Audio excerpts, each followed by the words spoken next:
یاد رکھیے دعا قبول ہوتی ہے فوراً یا دیر سے، یا بلارد ہوتی ہے، یا کچھ اور عطا ہو جاتا ہے، یا پھر قیامت کے روز ثواب ملتا ہے۔ اور یاد رکھیے جس کی دعائیں دنیا میں بظاہر قبول نہیں ہوئیں، قیامت کے روز جب اپنی نامقبول دعاؤں کا ثواب دیکھے گا تو خواہش کرے گا، حسرت کرے گا، تمنا کرے گا کہ کاش میری کوئی دعا دنیا میں قبول نہ ہوتی۔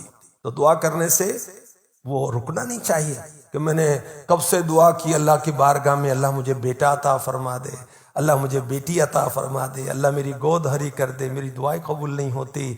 ہمارا مکان کرائے کا ہے کہ اپنا مکان ہو جائے، چھوٹا مکان ہے بڑا مکان ہو جائے، نوکری مل جائے، روزگار مل جائے، گھر کے حالات تنگے ٹھیک ہو جائیں، فلاں کام ہو جائے، فلاں کام ہو جائے، دعا قبول نہیں ہوتی۔